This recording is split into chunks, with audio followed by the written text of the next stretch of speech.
మాకు అత్యంత ప్రియులైన దేవుని ప్రజలందరికీ ఈ ఉదయకాల శుభములు తెలియజేస్తున్నాను. అందరూ బాగున్నారా? మీరందరూ బాగుండాలని, మీరందరూ ఎల్లప్పుడూ సంతోషంగా ఉండాలని, మీరందరూ ప్రభువునందు ఆనందించేవారిగా ఉండాలని, దేవుని యందు సంతోషించేవారిగా ఉండాలని నా హృదయపూర్వకంగా, నా మనస్ఫూర్తిగా కోరుకుంటున్నాను. జ్యోతిర్మయుడగు దేవుని సంగమా, దేవుని సమాజమా, దేవుని పిల్లలారా, క్రీస్తు స్వరక్తం ఇచ్చి సంపాదించిన సంగమా, ఈరోజు దేవుని యొక్క దివ్యవాక్యమైన బైబిల్ గ్రంథంలో నుండి దేవుడు కోరుతున్నాడు నా యొద్దకు రండని అనే ఒక సందేశాన్ని మనం ఈ రోజున నేర్చుకుంటున్నాం.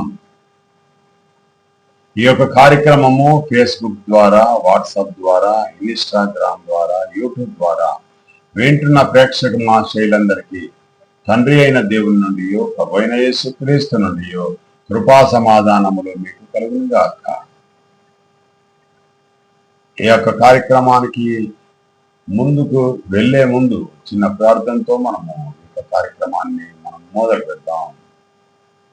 నాతో పాటు మీరు ప్రార్థనలో ఏకీభవించాల్సిందిగా కోరుతున్నాను. మహాపరిశుద్ధుడైన మా ప్రియా పరలోకపు తండ్రి, నీ నామమునకు ఎనలేని స్తుతులు స్తోత్రములు చెల్లించుచున్నాం. తండ్రి, ఏదైతే నీ బిడ్డలకు నేర్పించాలని నా యొక్క హృదయంలో ఉంచి ఉన్నారు, ఆ మాటలన్నీ కూడా తండ్రి నీ కుమారుడైన యేసుక్రీస్తు ప్రభు యొక్క శిల్వ చాటున మరుగుపరిచి చెప్పాల్సిన ప్రతి ఒక్క మాట నీ బిడ్డలకు తండ్రి నేర్పించేటప్పుడు వారికి వినగలిగే చెవులను, గ్రహించే హృదయాన్ని తండ్రి పరిశోధించే వాక్య జ్ఞానాన్ని కూడా వారికి దయచేయమని మా ప్రభువును మీ ప్రియకుమారుడకు నజరేయుడగు యేసుక్రీస్తు దివ్యనామమున అడిగి వేడుకం ప్రార్థిస్తున్నాం మా ప్రియా పరలోకపు తండ్రి, ఆమేన్. అందరికీ షలోం, అందరికీ వందనాలు. ప్రియా దేవుని పిల్లలారా, బైబిల్ ఉన్నవారు తెరవలసిందిగా కోరుతున్నాను. 2వ దినవృత్తాంతంలో 30వ అధ్యాయం 9వ వచనంలోని మాటలను మనము పరిశీలన చేద్దాం, చదువుకుందాం. మీ దేవుడైన యెహోవా కరుణా కటాక్షములు కలిగిన వాడు గనుక మీరు ఆయన వైపు తిరిగిన ఎడల ఆయన మీ అందు ప్రసన్నతుడగును అని ఉన్నది. ప్రియా దేవుని పిల్ల, ప్రసన్నుడగును అంటే ప్రియా దేవుని పిల్లరా, దేవుడు కరుణామూర్తి. మనము ఆయనను ఆశ్రయిస్తే మనల్ని దేవుడు ఎన్నడూ కూడా వదిలిపెట్టాడు. ప్రియ దేవుని పిల్లారా, దేవుడు ఎంత కరుణ వాత్సల్యత కలిగిన వాడంటే, ఒకడు తన గర్భమున పుట్టిన బిడ్డను తన తల్లి మరిచిన నేను నిన్ను మరవను అని దేవుడు సెలవిస్తున్నాడు. ప్రియ దేవుని పిల్లారా, కనుక దేవుడు ఎంత గొప్ప దేవుడు అంటే మన తల్లిదండ్రుల కంటే గొప్పవాడు. మనల్ని సృష్టించిన సృష్టికర్త, మన దేహాన్ని మన తల్లి గర్భములో సిద్ధపరిచిన దేవుడు. నారు పోసిన వాడు నీరు పోయడా అనే ఒక సామెత ఉన్నది. ప్రియ దేవుని పిల్లలారా, కనుక దేవుడు మనల్ని కన్నాడు, మనల్ని పోషిస్తున్నాడు, మనల్ని కరుణించి మనల్ని కాపాడుతా ఉన్నాడు. తన వాత్సల్యత చేత, తన కృప చేత మనల్ని హెచ్చిస్తా ఉన్నాడు. ప్రియ దేవుని పిల్లారా, ఇంకొక మాటను మనం నేర్చుకుందాం. 86వ అధ్యాయం 5వ వచనము కీర్తన గ్రంథంలో ఉన్న మాటను మనం పరిశీలన చేద్దాం. ప్రభువా, నీవు దయాళుడవు, క్షమించుటకు సిద్ధ మనసు గలవాడవు, నీకు మొరపెట్టు అందరి ఎడల కృపాతిశయము గలవాడవు అని పరిశుద్ధాత్ముడు దేవుని గురించి రాయించాడు. ప్రియ దేవుని పిల్లారా, దేవుడు మంచివాడు, దయగలిగిన వాడు. దేవుడిని వేడుకుంటే నీకు నాకు సహాయం చేస్తాడు. ప్రియ దేవుని పిల్లారా, మనల్ని దేవుడు ముందుగా మనల్ని ప్రేమించాడు, తర్వాత మనం దేవుని ప్రేమిస్తున్నాం. కనుక దేవుడు మనల్ని కరుణించి కాపాడుతున్నాడు. ప్రియ దేవుని పిల్లారా, ఎన్ని శ్రమలు వచ్చినా, ఎన్ని ఇబ్బందులు వచ్చినా, ఎన్ని కష్టాలు వచ్చినా, ఎన్ని వేదనలు వచ్చినా, ఎన్ని ఉపద్రవాలు వచ్చినా దేవుణ్ణి విడిచిపెట్టకుండా దేవుని యొక్క హస్తం, దేవుని యొక్క చేతిని పట్టుకొని మనం నడిచినట్టేదంటే ఒక హానోకు లేక, ఒక నోవహు లేక, ఒక అబ్రహాము లేక, ఒక ఇస్సాకు లాగా, ఒక యాకోబు లాగా, ఒక యేసేపు లాగా, ప్రియా దేవుని పిల్లలారా, ఒక యేసుక్రీస్తు ప్రభులాగా మన యొక్క విశ్వాసాన్ని మనం కాపాడుతున్నట్లయితే దేవుడు దయాళుడు, దేవుడు కటాక్షములు కలిగిన వాడు, దేవుడు తగిన కాలము మనల్ని హెచ్చిస్తాడు. ప్రియా దేవుని పిల్లలారా, ఎంత గొప్ప మాటలు మనం నేర్చుకుంటున్నాం ఈ రోజున. కీర్తనాకారుడు 145వ అధ్యాయం 18వ వచనంలో ఉన్న మాటలు మనం చదువుకుందాం. తనకు మొరపెట్టు వారికి అందరికీ, తనకు నిజంగా మొరపెట్టు వారందరికీ యెహోవా సమీపంగా ఉన్నాడని రాశాడు కీర్తనకారుడు. తనను ఆశ్రయించే వారందరికీ కూడా దేవుడు సమీపంగా ఉన్నాడు. ప్రియ దేవుని పిల్లారా, దేవుణ్ణి ఆశ్రయించే వారికి దేవుడు గొప్ప చేస్తాడు. ఆయనను యథార్థంగా ఆరాధించే వారిని, యథార్థంగా సత్యాన్ని అనుసరించి నడిచేవారిని, ఆయన రాజ్యాన్ని, ఆయన నీతిని వెతికే ప్రతి ఒక్క బిడ్డల మీద దేవుని యొక్క కృప ఉంటుంది. ప్రియ దేవుని పిల్లల, దేవుని యొక్క దయ ఉంటుంది, దేవుని యొక్క కనికరం చూపుతాడు దేవుడు వారి ఎడల. దావీదు దేవుణ్ణి ఆశ్రయించాడు. ఏమైంది ప్రియ దేవుని పిల్లరా? ఎంత ధైర్యంతో మాట్లాడుతున్నాడు. నా ఎడమ పక్క 1000 మంది పడినాడు, నా కుడి పక్క 10,000 మంది కూలిను, అపాయం నా యుద్ధకు రాదని చెప్తున్నాడు కదా. ఎంత ధైర్యం ఉన్నది దావీదు గారికి. ఒక గొలియాతుని చంపడానికి సైన్యములకు అధిపతి యెహోవా, సృష్టికర్త అయిన దేవుని ఒక మాట దూషణ చేయడానికి వీడెంతటి వాడు అని పౌరుషం కలిగి ఒక సింహాన్ని ఎదిరించిన వ్యక్తి, సింహాన్ని చంపిన వ్యక్తి గొలియాతు మీదికి పోయాడు. దేవుని పిల్లారా, దేవుడు అతన్ని గొప్ప చేశాడు. దావీదుని ఆ గొలియాతుని చంపడానికి తెలివినిచ్చాడు, గొలియాతుని చంపడానికి సాహసాన్ని ఇచ్చాడు, విజయవేరి మోగించాడు. ప్రియ దేవుని పిల్లారా, దావీదు చిన్న బాలుడే. శత్రువు ఎంత పెద్దగా ఉండని నీవు దేవునిని కలిగి జీవిస్తే ఎంత పెద్ద శ్రమ అయినా, కొండల్లాంటి సమస్యలైనా దేవుడు నీకు తోడుగా ఉంటే వాటిని నువ్వు జయిస్తావు. వాడు గొలియాతు గాని, వాడు ఇంకెవరైనా గాని శత్రువు యొక్క తల మీద నిప్పులు పోస్తాడు. ప్రియ దేవుని పిల్లల, దేవుని తోడుగా ఉండండి, దేవుని ఆశ్రయించండి, దేవుని యుద్ధకు రండి. అప్పుడు ఆయన యుద్ధకు వస్తాడు. నేను తగిన కాలం అని దేవుడు గొప్ప చేస్తాడు. ప్రియ దేవుని పిల్లారా, యెషయా గ్రంథము 1వ అధ్యాయం 18వ వచనములో ఉన్న మాటను మనం పరిశీలన చేద్దాం. ప్రియ దేవుని పిల్లారా, ఏమని ఉన్నదంటే, యెహోవా ఈ మాట సెలవిచ్చుచున్నాడు, రండి మన వివాదము తేల్చుకుందాం. మీ పాపములు రక్తం వలె ఎర్రగా ఉన్నను అవి హిమము వలె తెలియజేస్తాను, అవి హిమము వలె తెలియజేస్తాను. ప్రియా దేవుని పిల్లలారా, మనం ఒక రక్తపు బొట్టును తీసుకొని మనం తెల్లగా చేయగలుగుతామా? సాధ్యపడుద్దా? అసలు ఉండే రక్తము దాని యొక్క స్వభావమే ఎరుపు కదా. అవి తెల్లగెట్లయితాయి? హిమంలాగా, పాలలాగా, లేకుంటే గొర్రె బొచ్చు తెల్లగా ఏ విధంగా తయారైతుంది? దేవుని పిల్లలు చాలా ఆలోచన చేయండి. మనం తయారు చేసిన ఒక పదార్థమే, మనం తయారు చేసిన ఒక వస్తువే మనము ఎర్రగా ఉన్నదాన్ని తెల్లగా చేయలేము. దేవుని పిల్లరా, దేవుడు ఏం చెప్తున్నాడంటే, దీనికి అర్థం ఏమిటంటే, మీ పాపములు నన్ను కాదని మీరు లోకానుసారంగా జీవించి వ్యభిచారము, దొంగతనము, శరీర కార్యములు స్పష్టమైనవి, అవి ఏమనగా జారత్వము, అపవిత్రత, కామకత్వం, విగ్రహారాధన, అభిచారములు, ద్వేషములు, కలహములు, క్రోధములు, మత్తతములు, ఈ యొక్క శరీరంలో పుట్టే ప్రతి ఒక్క కోరికలన్నీ కూడా దేవునికి అయిష్టమైనవన్నీ కూడా మీ హృదయం అందు ఆలోచన చేసి ఆ పాపములను చేసి నన్ను మీరు ఒకవేళ వాటిని మీరు పాపములు అని ఒప్పుకొని, దేవునికి వ్యతిరేకంగా నడుస్తున్నానని మీరు ఒప్పుకొని, మీరు దేవుని యొద్దకు వచ్చి మీ పాపములన్నీ కూడా, మీరు విరిగి నలిగిన హృదయం కలిగిన వారై దేవుని యొద్దకు వచ్చి మా పాపమును క్షమించు దేవా అని అంటే, అవి ఎంత బలమైన పాపాలైనా, అవి ఎంత పెద్ద పాపాలైనా దేవుడు నిన్ను ఒక క్షణములని పాపములని కడిగి క్రీస్తు రక్తములో కడిగి నిన్ను పరిశుద్ధపరిచి క్రీస్తు యొక్క సంఘంలో క్రీస్తుతో స్నేహితం కలిగేటట్టుగా దేవుడు చేస్తాడు. ప్రియ దేవుని పిల్లలారా, ఎంత గొప్ప దేవుడు మా దేవుడు. మనం చూసాం కదా, మనం చిన్నగా ఉన్నప్పుడు మనము అనేకమైన బురదలో లేకుంటే మట్టిలో ఆ పేడలో మనము ఆడుకుంటున్నప్పుడు మన చేతికి మన యొక్క శరీరానికి ఏదైనా అశుభ్రమైన ఆ పదార్థాన్ని అంటించుకొని మనం మన తల్లి దగ్గరికి వచ్చి ఎత్తుకోమని అన్నప్పుడు మన తల్లి ఎత్తుకుంటుందా ప్రియ దేవుడి పిల్లలారా?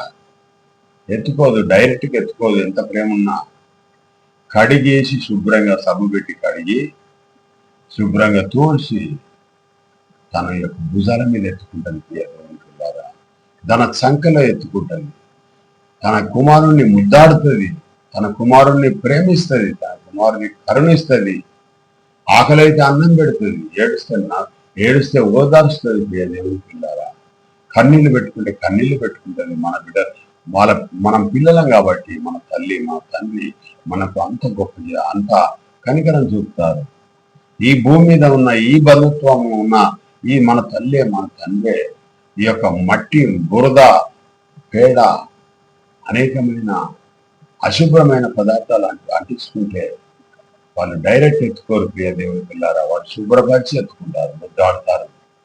ఆ విధంగానే మన పరలోక తండ్రి కూడా మన శరీరం చేసే పాపాలన్నీ కూడా పాపములను తెలిసి పశ్చాత్తాపడి దేవుని యొద్దకు వచ్చి పాపములు క్షమించమని అడిగినప్పుడు అవి ఎంత పెద్ద పాపాలైనా పర్వాలేదు, నేను దేవుడు కరుణించి కాపాడి వాత్సల్యతో చూపుతాడు, నేను ప్రేమ చూపెట్టి క్రీస్తు రాజ్యంలో సహభాగులుగా చేస్తాడు.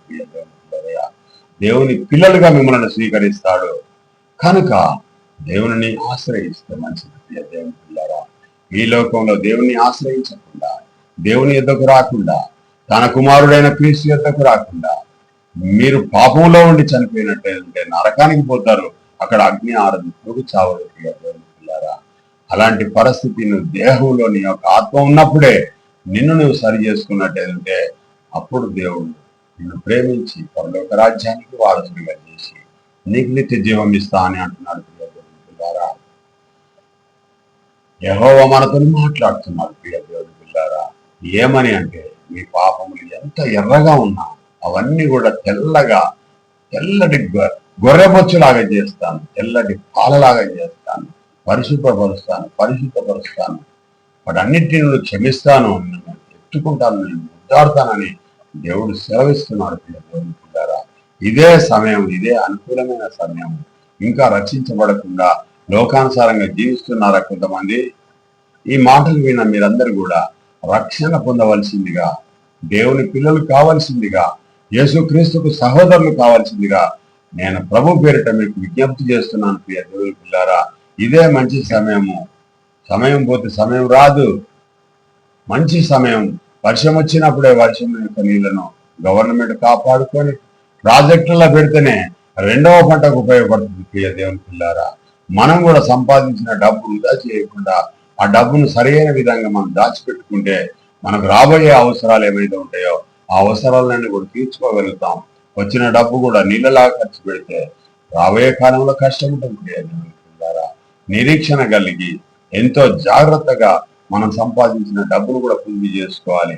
మన యొక్క విశ్వాసాన్ని కూడా మనం కూడా కాపాడుకున్నట్లయితే దేవుని పిల్లలుగా ఉండడానికి ఎంతో అవకాశం ఉంటుంది ప్రియ దేవుని పిల్లారా. యేసుక్రీస్తు ప్రభు అలాంటి వివేచన, అలాంటి జ్ఞానం యేసుక్రీస్తు ప్రభు ఆయన రక్తంలో కడగబడినట్లయితే మనకు ఆలోచనకర్త అయి, మనకు సమాధానకర్త అయి యేసుక్రీస్తు ప్రభు తండ్రి కుమారులుగా ఎల్లప్పుడూ మన తరపున విజ్ఞాపన ప్రార్థన చేస్తాడు ప్రియ దేవుని పిల్లారా. దేవుని కుడిపార్శ్వమున కూర్చున్నాడు కాబట్టి. ఇంకొక మాటను మనం నేర్చుకుందాం. మత్తయి రాసిన సువార్త 11వ అధ్యాయం 28వ వచనంలో, ప్రయాసపడి భారము మోసుకొని కూర్చున్న సమస్త జనులారా నా యొద్దకు రండి, నేను మీకు విశ్రాంతి కలగజేతును అని చెప్తా ఉన్నాడు ప్రియ దేవుని పిల్లారా. మీ జీవితంలో నెమ్మది లేకుండా ఉన్నారా? ప్రశాంతత లేకుండా ఉన్నారా? మీరు అనేకమైన కష్టములలో బాధలలో ఉండి మీకు నెమ్మది లేకుండా ప్రశాంతత లేకుండా అనేకమైన వేదనలతోని శోధనలతోని బాధపడుతున్నారా? మీరు వాటన్నిటి నుంచి నెమ్మది పొందాలంటే, మీకు ప్రశాంతత పొందాలంటే, మీ హృదయంలో శాంతి కలగాలంటే, సమాధానం కలగాలంటే దేవుని యొద్దకు రండి. దేవుడు అప్పుడు మీకు నెమ్మది కలగజేస్తాడు. ఈ లోకంలో ఎవరి దగ్గరికి పోయినా మీకు నెమ్మది కలగదు. దేవుని పిల్లలారా, మీకు శాంతి కలగదు.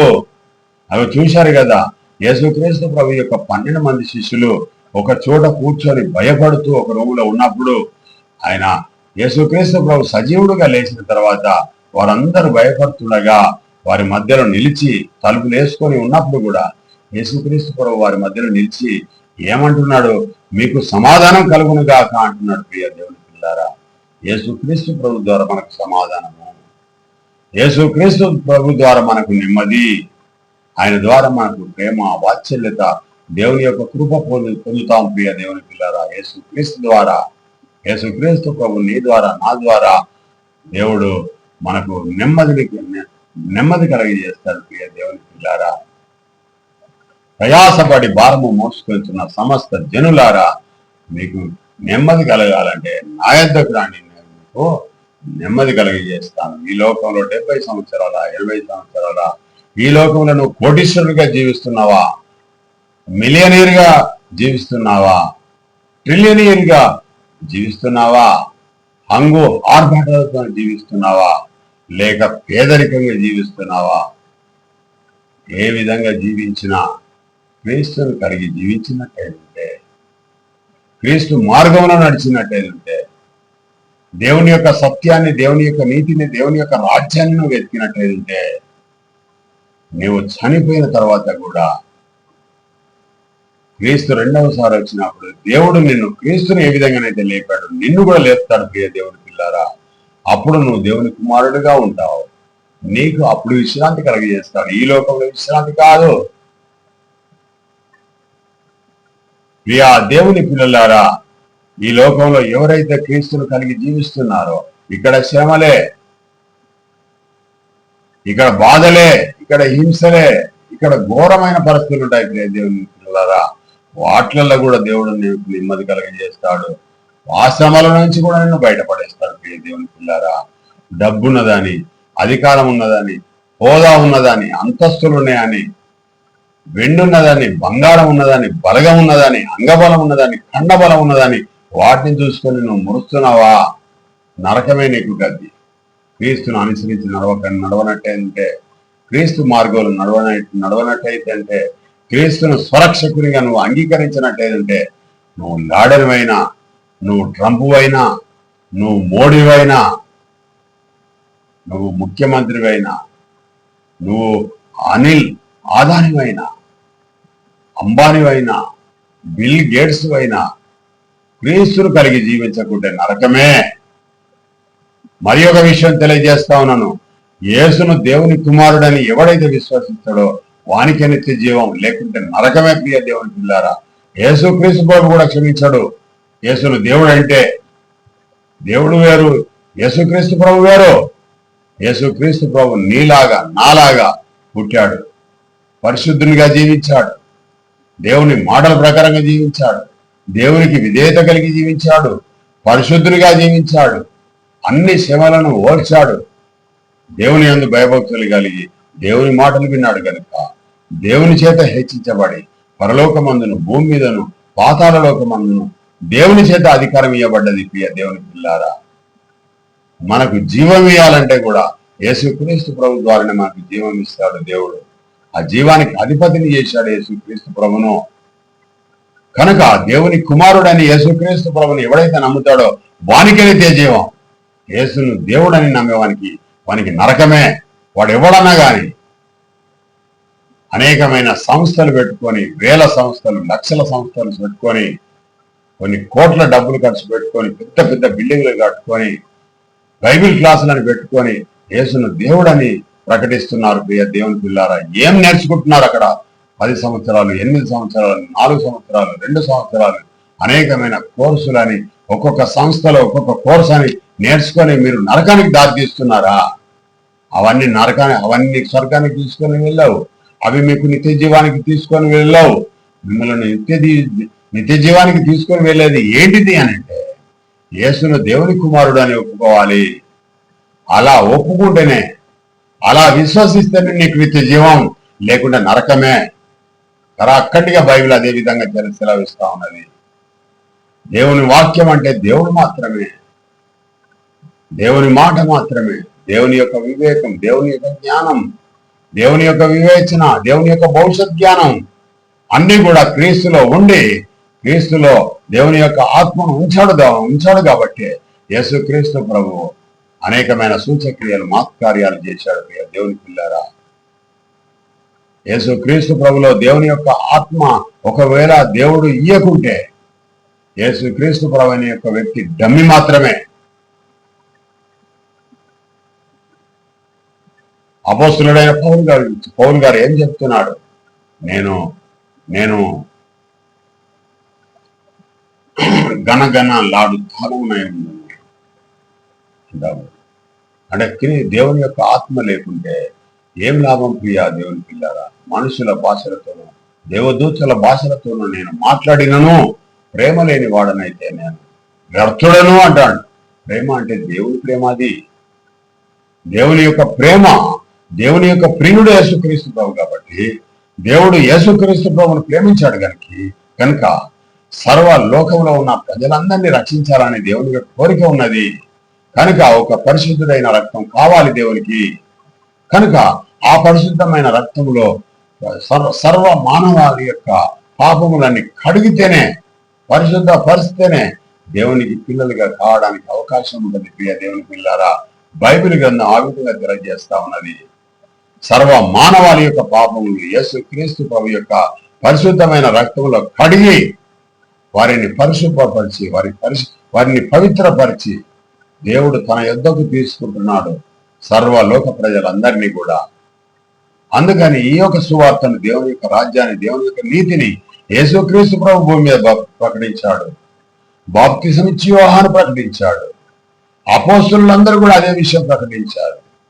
అంతకంటే ఉన్న ప్రవక్తలు కూడా అదే ప్రకటించారు. మెస్సియా వస్తాడని, ఆయన మాట మీరు వినాలని, ఆయన మాట వింటేనే దేవుని యొక్క కృప మీకు తోడు ఉంటుందని ప్రవక్తలు కూడా చెప్పారు. ప్రియ దేవుని పిల్లారా, ఈ మాటలని మనసులోకి తెచ్చుకోలేక ఈ మాటలకు అనేకమైన మాటలు కలిపి యేసు క్రీస్తు ప్రభువును దేవునిగా నిలబెడతా ఉన్నారు. అది మంచిది కాదు, అది శాపం. దేవుడు గొప్పవాడు, సర్వంతర్యామి, సర్వశక్తివంతుడు, సకల ఆశీర్వాదాలకు కారణభూతుడు. దేవుడు కొన్ని కోట్ల సూర్యుల కంటే ఎంతో ప్రకాశమైన వాడు, తేజమైన అంత గొప్ప దేవుని తీసుకొని వచ్చి భూమి మీద ఒక మానవునిగా చూస్తారా?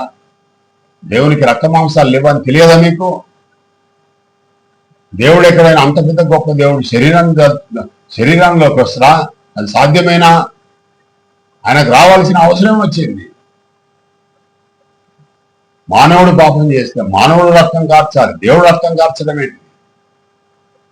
దేవుని కుమారుడు రక్తం కార్చాలి. దేవుని కుమారుడు కూడా ఎప్పుడయ్యాడు? ఆయన తిరిగి లేచిన తర్వాత అయ్యాడు దేవుని కుమారుడు. అదే విషయం 1వ అధ్యాయం 7వ వచనం వరకు, 2 నుంచి 7 వరకు ఉన్న రోమపత్రికలో తెలియజేస్తా ఉన్నాడు పరిశుద్ధాత్ముడు. ఆయన చనిపోయి సమాధి చేయబడి తిరిగి దేవుని చేత లేపబడిన తర్వాత కుమారుడయ్యాడు. ప్రియ దేవుని పిల్లారా, ఆయన బ్రతికున్న కాలంలో బాప్తిసం తీసుకున్న నాడు ఇంకా కొన్ని సందర్భాలలో ఈయన నా ప్రియ కుమారుడు, ఈయన యందు నేను ఆనందించుతున్నానన్నాడు దేవుడు. అంటే ఆయన భూమి మీద బ్రతుకున్న కాలంలో దేవుని కుమారుడు అనబడ్డాడు. ఆయన సమాధుల నుంచి దేవుడు లేపిన తర్వాత దేవుని యొక్క కుమారుడయ్యాడు. అప్పుడు దేవుని యొక్క కుడిపార్శ్వమున దేవుడు కూర్చుండబెట్టుకున్నాడు హెచ్చుగా. ప్రియా దేవుని పిల్లలారా, దేవుడు వేరు, యేసుక్రీస్తు ప్రభు వేరు. ఈ మాటలు గ్రహించి ఈ మాటలన్నింటినీ మీరు విని రక్షణలో కొనసాగించినట్టయితే మీకు నిత్య జీవం ఉంటుంది. యేసుక్రీస్తు ప్రభువును దేవునిగా ఆరాధించకూడదు, యేసుక్రీస్తును దేవునిగా మహిమపరచకూడదు, కుమారునిగా మహిమపరచాలి. కుమారునిగా మీరు గణపరచాలి, గొప్ప చేయాలి, కీర్తి తేవాలి. యేసుక్రీస్తు ప్రభు చెప్పాడు కదా ఈ 5 మార్లు, నా తండ్రి చేయమన్న పనులే చేశాను. తండ్రి నా ఆత్మ నాకు అప్పగించుకొంచున్నాను.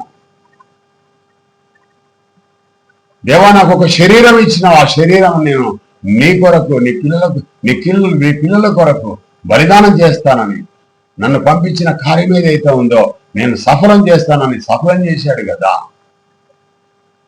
గొర్రెల రక్తం, మేకల యొక్క రక్తం కోరలేదు కానీ నాకు ఒక శరీరం ఇచ్చావు, ఆ శరీరాన్ని పిల్లల కోసం నేను బలిదానం చేస్తానని ఏదైతే వాగ్దానం చేశాడో దేవునితోనే ఆ వాగ్దానం నిలబెట్టుకున్నాడు యేసుక్రీస్తు ప్రభు. కనుక దేవుని చేత హెచ్చించబడ్డాడు, దేవుని చేత కనికరించబడ్డాడు.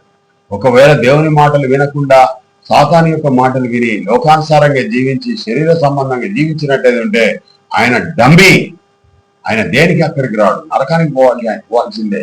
ఎంత పెద్ద యేసుక్రీస్తు ప్రభు అయినా, ఏ మానవుడైనా దేవుని యొక్క ఆత్మ, కొలతలేని ఆత్మ యేసుక్రీస్తుల ప్రభులో ఉంచాడు కాబట్టి దేవుడు అంత గొప్ప కార్యాలు దేవుడు తన ఆత్మను, కొలతలేని ఆత్మను యేసుక్రీస్తు ప్రభులో ఉంచాడు కనుక యేసుక్రీస్తు ప్రభు గొప్ప గొప్ప కార్యాలు చేసి దేవుని కుమారుడు అనబడ్డాడు. ఆయన సమాధి చేయబడి మూడవ దినాన దేవుని చేత లేపబడిన తర్వాత దేవుని కుమారుడు అయ్యాడు. ప్రియ దేవుని పిల్లారా, ఈ మాటలన్నీ కూడా మీరు విశ్వసించి ఈ మాటల ప్రకారంగా జీవిస్తే యేసు దేవుని కుమారుడని మీరు ఎవరైతే నమ్ముకుంటారో వారికి నిత్య జీవము, వారికి పరలోక రాజ్యం దేవుడు ఇస్తాడు. నువ్వు ఒకవేళ యేసును దేవుడని మీరు దేవుణ్ణి పక్కకు పెట్టి దేవుణ్ణి మరిచిన జనులాగా మీరు ఉండి యేసుక్రీస్తు ప్రభువుని దేవుని స్థానంలో పెడితే నీకు శాశ్వతమైన నరకమే. ఇది గమనించవలసిందిగా నేను కోరుతున్నాను. పిల్లారా, ఈనాడు చాలా మంది దొంగ క్రైస్తవులు ఇదే బోధ చేస్తున్నారు. ఇది సత్యమైన బోధ కాదు. సృష్టికర్త దేవుడు యెహోవా ఆయన పేరు, ఆయన ఉన్నవాడు అనువాడు. ప్రియా దేవుని పిల్లారా, మనం ఇంకొక మాటను మనం నేర్చుకున్నాం. నా యొద్దకు వచ్చేవాడిని నేను ఎంత మాత్రమును నేను బయటికి త్రోసివేయను అని యోహాను రాసిన సువార్త 6వ అధ్యాయం 37వ వచనంలో తెలియజేస్తా ఉన్నాడు. ఎవరైతే క్రీస్తు యొద్దకు, దేవుని యొద్దకు వస్తారో వాళ్ళందరినీ కూడా క్రీస్తు యొద్దకు పంపుతాడు. ప్రియ దేవుని పిల్లారా, దేవుని యొద్దకు ఎవరైతే పాపక్షమాపణ నిమిత్తం దేవుని యొద్దకు వస్తారో, దేవునిని ఆశ్రయిస్తారో, దేవుని యొక్క చేతి కిందికి వస్తారో, ఆయన చేతుల కింద దీన మనసు కలిగిన వారై తమ పాపములు ఒప్పుకొని విరిగి నలిగిన హృదయం కలిగిన వారు ఎవరైతే వస్తారో వారందరినీ కూడా క్రీస్తు యొద్దకు వచ్చి క్రీస్తు రక్తంలో శుద్ధీకరించి మిమ్మల్ని దేవుని పిల్లలుగా చేసుకుంటాడు దేవుడు. యేసుక్రీస్తు ప్రభు ఏమని చెప్తున్నాడంటే, నాకు అప్పగించిన వారిని నేను బయటికి నెట్టివేయను, వారందరితో నేను స్నేహితం చేస్తాను. ఎవరైతే దేవుడు నాకు అప్పగించిన వారో వారందరూ నా వారు, నా గొర్రెలు నా స్వరం వింటాయి, నా గొర్రెల కొరకు నేను ప్రాణం పెడతాను అని యేసుక్రీస్తు ప్రభు చెప్తున్నాడు. దేవుని పిల్లరా, ఎవరైనా దేవుని తెలుసుకొని, దేవుని యొక్క మనసును తెలుసుకొని, దేవుని యొక్క కృపకు ఎవరైతే పాత్రులు కావాలని మీరు ఆశిస్తున్నారా? ఇప్పుడు ఎవరైనా దొంగతనం చేసి, వ్యభిచారం చేసి, జారత్వం చేసి, విగ్రహారాధన చేసి, లోకానుసారంగా జీవించి శరీర క్రియలని నెరవేర్చుకుంటూ అజ్ఞానంలో ఉండి, అంధకారంలో ఉండి, మీరు నెమ్మది లేక ప్రశాంతత లేకుండా లోకంలో అనేకమైన బాధలు అనుభవిస్తున్నారా? ఇగో ఈ మాట వినండి. మీరు దేవుని యొద్దకు రండి, దేవుడు మీ యొద్దకు వస్తాడు. మిమ్మల్ని క్రీస్తు యొద్దకు వచ్చి, క్రీస్తు యొద్దకు తీసుకుని వచ్చి, క్రీస్తు రక్తంలో కడిగి మిమ్మల్ని పరిశుద్ధపరిచి, పవిత్రపరిచి, దేవుని కుమారులుగా స్వీకరించి క్రీస్తు యొక్క రాజ్యంలో మిమ్మల్ని సహపౌరులుగా, దేవుని యొక్క రాజ్యంలో క్రీస్తు యొక్క సంఘంలో మిమ్మల్ని సభ్యులుగా చేర్చి నిత్య రాజ్యంలో అర్హులవుటకు మీకు నిరీక్షణ కలిగజేస్తాడు. ప్రియ దేవుని పిల్లారా, ఈ మాటలు విన్న మీరందరూ ధన్యులు. ఈ మాటల ప్రకారంగా జీవించి దేవుని యొక్క కృపను పొందవలసిందిగా నేను ప్రభు పేరిట మీకు కోరుతున్నాను. ప్రియ దేవుని పిల్లలారా, ఈ మాటలని దేవుడు దీవించుగాక. మీ వెలికిట్లో ఈ మాటలన్నీ కూడా ఫలించునుగాక. చిన్న ప్రార్థన చేసుకుని ఈ యొక్క కార్యక్రమాన్ని మనం ముగిద్దాం. మహాపరిశుద్ధుడు అయిన మా ప్రియా పరలోక తండ్రి, నీ నామమునకైనా లేని స్తుతులు స్తోత్రములు చెల్లించుచున్నాం. చెప్పాలన్న ప్రతి ఒక్క మాట నాయన ఈ పిల్లలకు చెప్పాను, వినిపించాను. తండ్రి విన్న మాటలన్నీ కూడా తండ్రి విడిచిపెట్టేవారు కాకుండా ఆ మాటలు వారి యొక్క హృదయంలో ఉంచుకొని నెమ్మది వేస్తూ వారు జీవించినట్టు కాలం కదా ఆ మాటల ప్రకారం జీవించే గొప్ప కృపను దయచేయమని ప్రార్థిస్తున్నాను. తండ్రి విన్న నీ యొక్క పిల్లలందరికీ ఎలాంటి సమస్యలు ఉన్నట్టయితే, అనారోగ్యం ఉన్నట్టేదంటే, అస్వస్థత ఉన్నట్టేదంటే, లేమి ఉన్నట్టేదంటే, కరువు ఉన్నట్టేదంటే, అనారోగ్యం ఉన్నట్టేదంటే, ఇంకా ఏమైనా తండ్రి బయటికి రాలేని ఇంకా అనేకమైన అంధకారంలో ఉన్నట్టేదంటే తండ్రి వారిని ఒకసారి కనికరించమని, నీ వాత్సల్యత చూపెట్టమని, నీ దయగల హస్తం వారి మీద ఉంచమని, తండ్రి వారిని కాపాడమని, వారిని గొప్ప చేయమని, నీ యొక్క గొప్ప కృప వారికి అనుగ్రహించమని మా ప్రభును మీ ప్రియకుమారుడకు నజరేయుడైన యేసుక్రీస్తు దివ్యనామమున అడిగి వేడుకొని ప్రార్థిస్తున్నాం మా ప్రియా పరలోకపు తండ్రి. ఆమేన్. తండ్రి అయిన దేవుని యొక్క ప్రేమయు, కుమారుడైన యేసుక్రీస్తు ప్రభు యొక్క కృపయు, పరిశుద్ధాత్మ యొక్క అన్యోన్య సహవాసము తండ్రి కూడి వచ్చి ఈ మాటలు విన్న యూట్యూబ్ ద్వారా, ఫేస్బుక్ ద్వారా, వాట్సాప్ ద్వారా విన్న నీ కుమారుల మీద, కుమార్తెల మీద, తండ్రి సమస్తమైన పరిశుద్ధులందరి మీద ఉండునుగాక. ఆమేన్.